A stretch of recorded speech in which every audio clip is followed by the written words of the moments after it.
Olá, aqui é o professor Ricardo Normando e nós vamos conversar hoje, né, sobre a questão dos transportes em logística. Vamos conversar sobre alguns pontos básicos, tá, de discussão, algumas questões que surgiram sobre esse assunto depois de alguns vídeos que a gente resolveu fazer sobre esse assunto de logística e diante de algumas perguntas que foram encaminhadas por e-mail solicitando que a gente fizesse conversasse um pouco mais sobre essa questão dos transportes, né? Nós fomos filtrando algumas perguntas e diante dessa filtragem de perguntas, nós chegamos ao assunto que a gente vai trabalhar hoje, tá? Então, nós vamos começar com uma citação que foi feita no Congresso norte-americano. Seja sob o ponto de vista econômico, político ou militar, né, o transporte é inquestionavelmente a indústria mais importante do mundo. É ela quem faz o abastecimento e sem indústria, ou melhor, e sem transportes, nós temos uma série de problemas, como nós podemos ver, né, com a greve dos caminhoneiros que houve há algum tempo atrás, tá? Nós podemos perceber na pele como é que a greve dos caminhoneiros pode afetar, já que no caso do Brasil, o modal rodoviário é o principal, é o que é mais movimentado em virtude da estrutura de país que nós temos, tá? E aí, dentro desse aspecto, né, mesmo 2 anos depois daquela greve geral que teve em 2018, a gente ainda tem algumas situações a ser discutidas nesse âmbito, tá? Mas essa introdução, principalmente no que diz respeito a essa questão da greve, foi só para a gente perceber, né, principalmente do ponto de vista brasileiro, mas em todo o mundo, os transportes eles são de fundamental importância para qualquer indústria. E aí nós podemos citar, por exemplo, o que aconteceu recentemente, né, no estado do Ceará, quando em tempo recorde, numa ação do governo do estado, a Receita Federal do Brasil, né, na sua área aduaneira, eles conseguiram, né, materiais para prevenção da Covid, né, vindas da China em tempo recorde, né?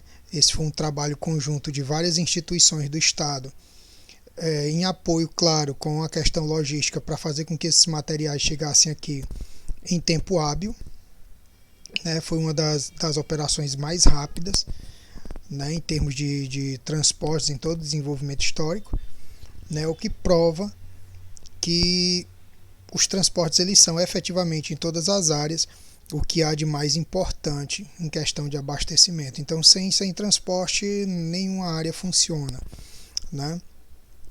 Então, em detrimento dos Estados Unidos, nós temos aí em relação ao PIB um custo maior com transportes, e aí durante a nossa conversa nós vamos entender o porquê, né? Em termos de logística, quando a gente fala de custo, eles correspondem de 50% a 60% de custos com logística, que aí, claro, vem a questão, quando a gente fala de logística, vem os estoques, né, funcionários e por aí vai, né? Então, de todo o custo com logística, transportes, eles representam algo em torno de 50% a 60%, tá? Os agentes envolvidos aí são embarcadores, transportadores, destinatários e o próprio governo, como a gente citou há pouco a questão do governo do estado do Ceará e a compra dos materiais para a contenção do coronavírus, né? E aí os transportes eles são regidos por 3 princípios básicos que sobre eles a gente vai discutir durante toda essa apresentação. A primeira é a questão da economia de escala, né? a questão de carga fechada e carga fracionada. A gente sabe que carga fechada ela acaba custando mais barato, e aí a gente vai ver algumas condições. A questão da distância, a distância conta, só que aí eu tenho uma relação entre a distância, a quantidade de carga, e aí eu já tenho uma relação entre o ponto 1 e o ponto 2. E a questão das escolhas, os custos de oportunidade, né? O transporte, o estoque, o transporte, o serviço ao cliente, como é que isso tudo se relaciona. E a gente vai fazer uma análise detalhada disso, não tão detalhada, uma análise, né, sobre esses pontos em todas as questões. Então, o primeiro ponto é o seguinte, não tenho o que questionar sobre a importância do sistema de transportes, a gente começou vendo sobre isso no slide inicial, né? E a gente pega a questão dos transportes, que lida diretamente com um dos principais problemas da área econômica, que é o que produzir, como produzir, para quem produzir, né? E aí, uma vez que há produção, tá? O transporte visa disponibilizar, né, nos locais certos, nas quantidades corretas e de forma otimizada, ou seja, com o menor custo possível, porque o transporte tem um custo e esse custo não é barato, né? Esse custo não é barato, para entregar o que o cliente precisa, seja esse cliente uma pessoa física, seja esse cliente uma pessoa jurídica, né? Seja essa pessoa jurídica um pequeno comércio, seja essa pessoa jurídica uma grande indústria, tá? Então, é a ferramenta principal para o alcance do objetivo na logística. E, claro, há uma relação direta entre o estoque e o custo do transporte. Nós fizemos um vídeo sobre a questão dos estoques, né? E neles a gente menciona essa questão do custo do estoque. Tá? Claro que a gente não entra no âmbito matemático das coisas, não é o objetivo do vídeo, né?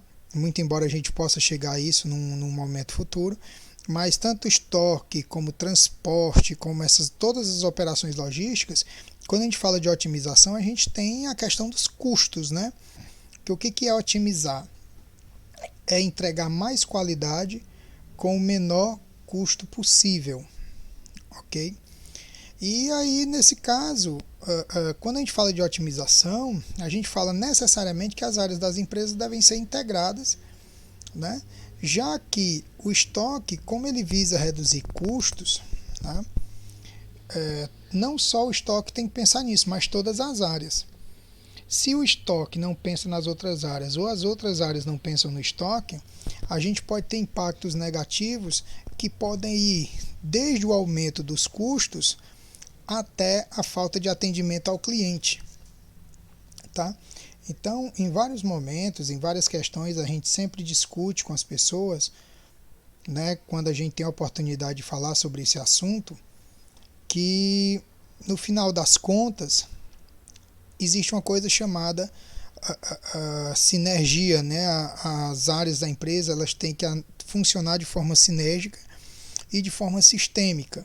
Não existe nenhum sistema que trabalhe com um órgão de forma isolada. Um sistema já pressupõe um conjunto de órgãos, né? Esse termo vem lá da biologia, sistema reprodutor, sistema circulatório, excretor, que são conjuntos de órgãos que trabalham para um mesmo fim. Então, nesse sentido, na empresa não é diferente. Tanto o pensamento sistêmico como o pensamento sinérgico, eles têm como intuito reduzir custos, otimizar serviços e atender da melhor forma possível ao cliente. E com relação à logística e mais especificamente como é o objetivo da conversa com os transportes, isso não é diferente, tá? Então, sobre isso a gente fala de modais de transporte, tá? E o que é modal? São os tipos. E como cada tipo de transporte existem vantagens e desvantagens, né, que vão variar de acordo com a necessidade do cliente, de acordo com a necessidade do fornecedor, e aí vem um conjunto de variáveis que impactam de forma direta nisso. Tá? E a gente vai discutir algumas dessas variáveis a seguir. Que são essas. Quando a gente vai analisar um modal, ou seja, se eu vou enviar a mercadoria de caminhão, de ônibus, né? De navio, de avião, do que quer que seja, né? Quando a gente vai analisar, a gente tem que ver o melhor método, quais são os roteiros possíveis, a capacidade dos veículos, para ver se essa capacidade está de acordo com o modal que eu escolhi, né? Um dos modais que tem maior capacidade é o marítimo, tá? E é um dos mais baratos, justamente pela questão, uma das variáveis é a quantidade, mas nós vamos ver outros aspectos.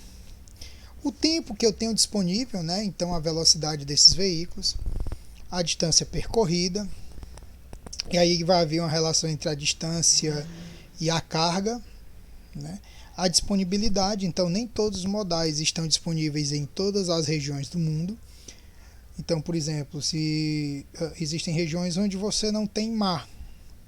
Então, se você não tem mar, mesmo que a carga seja mais vantajosa ser enviada do ponto de vista marítimo, mas se você não tem mar, você não tem como enviar. Então, você acaba optando por um modal mais caro ou por um conjunto, né?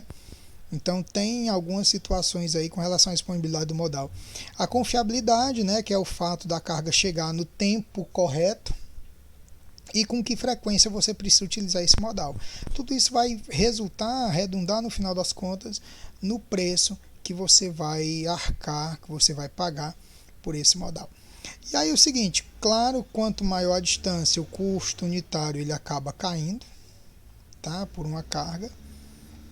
Quanto mais carga você transporta no mesmo modal, menor o custo por quilograma, então fica mais barato transformar grandes quantidades. Por isso que, principalmente quando a gente falou de estoques, a gente falou sempre de uma questão chamada planejamento, né? Para você não ter que estar com uma frequência muito alta de pedidos, e esses pedidos, né? Essa questão da utilização dos modais, você está sempre pedindo quantidades pequenas, né? E transportar 1 kg de algodão ou 1.000 kg de algodão não é a mesma coisa que 1.000 kg de aço, por exemplo, tá? O algodão ele toma mais espaço, o volume dele é maior, ou seja, ele tem uma densidade menor. O que é densidade? É a relação massa-volume. Então o algodão tem uma massa muito pequena para um volume muito grande, né? Em comparação, claro, com o aço. O aço, uma tonelada de aço, em termos de volume, é bem diferente de uma tonelada de algodão, tá? Então, são fatores que vão determinar o custo, ajudar a determinar o custo da carga, né? Ainda falando das variáveis, para cada um, você escolheu o modal já. Quando nós falamos anteriormente, nós aqui estávamos analisando qual modal escolher, então eu tinha essas variáveis. Aqui, uma vez o modal escolhido, qual é a facilidade de acondicionamento? Então, você transportar, vamos voltar para o aço, não é a mesma coisa que você transportar, por exemplo, carne, tá? Então, nós temos que ter o acondicionamento adequado em cada um. Facilidade do manuseio da carga, responsabilidade, né, que isso tem uma série de pontos aqui, como cuidado com a carga não chegar variada, não chegar a carga faltando, tá? Tem uma série de questões aqui. Qual é a situação do mercado e se a situação é de sazonalidade. Então, quem lida, por exemplo, com vestuário, sabe que final do ano, em algumas datas específicas, o transporte desse tipo de carga aumenta muito. Mas quando chega janeiro, fevereiro, esse transporte já reduz. Porque janeiro e fevereiro normalmente as pessoas não compram muito porque compraram no final do ano, né? Aqui você está vendo quais são os modais mais utilizados em algumas regiões do planeta, né? Esses dados são dados recentes, de 2 ou 3 anos atrás, tá? Então percebemos que em várias regiões o caminhão, né, o modal rodoviário é o mais utilizado, inclusive no Brasil, mas em países como Estados Unidos, Canadá e Rússia, nós temos aí uma predominância do modal aeroviário, tá? E aqui nós temos alguns modais, né? O terrestre, que pode acontecer de 3 formas: rodoviário, dutoviário e ferroviário. Os dutoviários envolvem os oleodutos, gasodutos, minerodutos e os aquadutos. E quais são as vantagens desses modais rodoviários, né? Então, as vantagens aí, curtas e médias distâncias, ele é o mais indicado, tá? Favorecendo inclusive a entrega porta a porta. Então você tem muitas empresas aí, né, que enchem o caminhão e saem fazendo as entregas em pequenos estabelecimentos em cada bairro, né? Isso é muito comum no nosso país, tá? Em relação ao marítimo e ao ferroviário, ele tem mais rapidez. A gente sabe que o navio, né, e o trem, às vezes eles têm uma certa demora. Quem hoje compra insumos ou pequenos produtos da China, sabe que muitas vezes eles levam 2, 3 meses para chegar, né? E alguns até questionam, né, a legalidade da empresa, a honestidade dela, que não vão entregar. Mas a realidade é que, como muitos desses produtos eles vêm por navio, eles demoram mais a chegar, e quando chegam aqui no Brasil, eles são transportados, né, pelo rodoviário, tá? Então o navio ele demora mais, o ferroviário também, tá? E nós não temos aqui grandes exigências com embalagens, o acondicionamento ele é mais simples, né? Quais são as vantagens dele? As rodovias possuem limite de peso em virtude do asfalto, né? Então, nem um caminhão, dependendo da carga, ele não pode rodar em qualquer canto.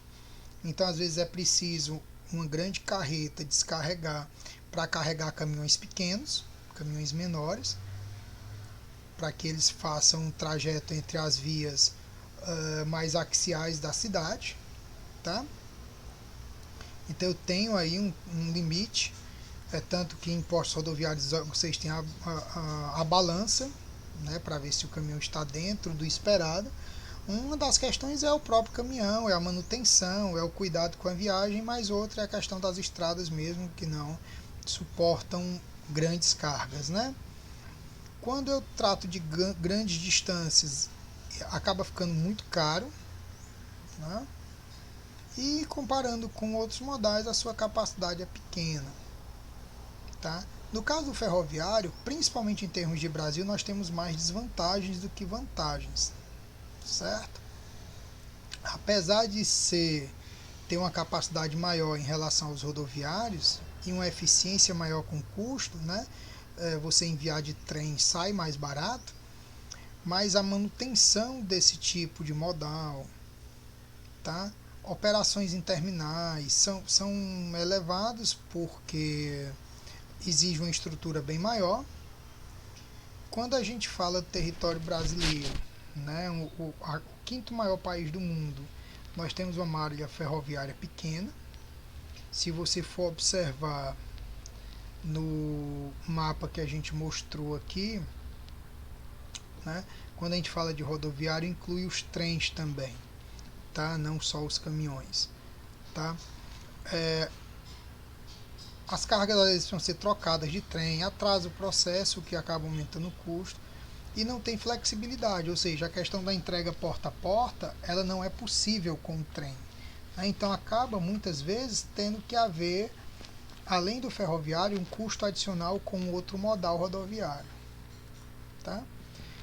O duto é rápido, é confiável, não tem influência da meteorologia, diferente dos outros dois, né? Principalmente o rodoviário, quando eu tenho chuvas intensas, isso pode prejudicar, porque eu tenho de repente numa região o rompimento de uma barreira, o caminhão fica preso, as estradas começam a ficar danificadas, e aí eu tenho um transporte mais lento, tá? O mesmo ou algo muito similar pode acontecer com os trens.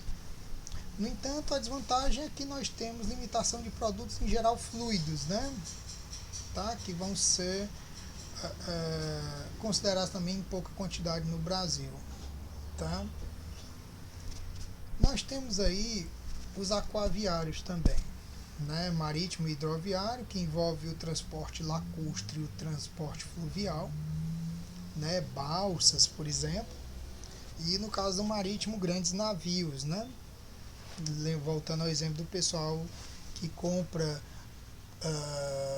produtos da China, eles vêm no navio, num container aí, né, de repente num desses containers aí esteja vindo o seu pedido. O navio ele tem uma grande vantagem, os aquaviários, a capacidade de carga é maior, transporta qualquer coisa a um custo menor, tá? Em termos de curta distância, ele é inviável. Então, se houver a curta distância a opção do rodoviário, acaba saindo mais em conta o rodoviário, né? Só que o navio não chega à empresa, então eu preciso obrigatoriamente do rodoviário. A maioria das hidrovias não se localiza próximo aos grandes centros, então eu acabo precisando de um modal rodoviário. Muitas vezes eu preciso passar por barragens, porque várias hidrovias são desniveladas, tá? E tem a questão do congestionamento dos portos, já que você estacionar um caminhão e estacionar um navio, tem uma divergência muito grande de operacionalização, né? Além do fato de eu ter aí uma influência muito grande do clima no que diz respeito à profundidade, né, do mar ou da lagoa, né, do rio ou do lago que essa embarcação vai encostar, tá? Lagoa é ótimo, do lago, tá? Então, assim, não é qualquer navio que pode chegar próximo ou na localização exata do porto. Isso vai depender da carga que ele vem carregando, do tamanho dele. E aí existe a figura, né, do prático, né, no caso dos portos, que é a pessoa que dá esse suporte para ajudar, digamos, no estacionamento da embarcação. Então é uma operação um pouco mais complexa. No caso do modal aéreo, numa aeronave, aí recentemente foi criada pela empresa ucraniana a maior aeronave de carga do mundo, né, o AN-225, tá? E ele foi criado especificamente para transporte de carga. Então aqui a visão geral dele, tá? E aqui a parte interna, né, o pátio interno do avião. Então a função dele é exclusivamente logística. Então hoje ele é o maior avião do mundo, né, de fabricação ucraniana, muito embora a empresa não seja muito conhecida aí no Brasil e não seja tão reconhecida aí entre as grandes corporações, mas foi a empresa que conseguiu fabricar essa aeronave. Então é o mais rápido, não tem o que questionar, né? Os aeroportos normalmente se localizam próximo aos grandes centros. Segurança, pontualidade na entrega, sem pensar, né, se eu nem levar em conta a questão dos acidentes. Acidentes rodoviários, eles têm um custo altíssimo, tá? Eles são muito mais frequentes, não tem nem comparação do que o transporte aéreo. E a influência do clima é muito pequena. Até há influência do clima, mas nós precisamos aí de uma situação climática bem adversa para que os aeroportos realmente parem de funcionar e um avião, principalmente de carga, ele deixe de operar, tá? Então tem uma vantagem maior. Aí, claro, por isso se torna, em termos de custo, elevado, né? E se eu falo do maior avião do mundo, né, o AN-225, mesmo com ele a minha capacidade é limitada de transporte, tá? Então são variáveis que têm que ser analisadas. Quando a gente fala de transportadoras, que tipo de decisões as transportadoras precisam enfrentar? Então nós temos essas variáveis aí. O custo do investimento em veículo, será que compensa investir num caminhão, num navio, enfim? Tem essa vantagem ou é melhor eu realmente contratar, terceirizar esse serviço? Eu tenho custos fixos, né? Mão de obra, sistema de carga, energia, muitas vezes aluguéis, né? Então, será que compensa? E esses custos, podendo ser fixos ou variáveis, né? Há uma análise muito grande das transportadoras até que ponto vale a pena manter o transporte próprio ou terceirizar, como tem várias empresas que os caminhões eles são contratados de terceirizadas, muitas vezes o próprio caminhoneiro, o dono do caminhão vai em costa e é feito um contrato entre ele e a empresa para ele fazer aquele frete, né? Então a transportadora cuida só da questão do terminal, tá? Já não tem o custo com o veículo. O custo com o veículo fica por conta do proprietário do veículo, né? Então é uma decisão que precisa ser analisada. Os embarcadores, escolher os modais, quanto custa o frete, negociar isso aí. Então vem uma habilidade de negociação muito grande, porque é um mercado que, dependendo da época do ano, dependendo do tipo de material que vai ser embarcado, pode estar num período de procura muito alta, de procura muito baixa, mas precisa ser transportado, tá? E aí vem custo de instalação, custo de processamento, custo de serviço ao cliente quando eu tenho questões exclusivas, ou seja, clientes fazem pedidos que estão fora do contrato, então analisar se vale a pena atender esse cliente quando eu tenho esse custo adicional, né? Por exemplo, uma carga que normalmente seria feita, né, em 2 dias e ele precisa que seja feita de forma imediata, até que ponto isso vale a pena, tá? Então são algumas questões necessárias para análise que a gente falou de forma simples e prática, tá? Que você tem que analisar dentro da questão dos transportes, principalmente quem está iniciando nessa jornada, né? Então, comentários, fiquem à vontade para enviar, e aí a partir dos comentários a gente vai montando novos vídeos. Então, um forte abraço e até o próximo vídeo.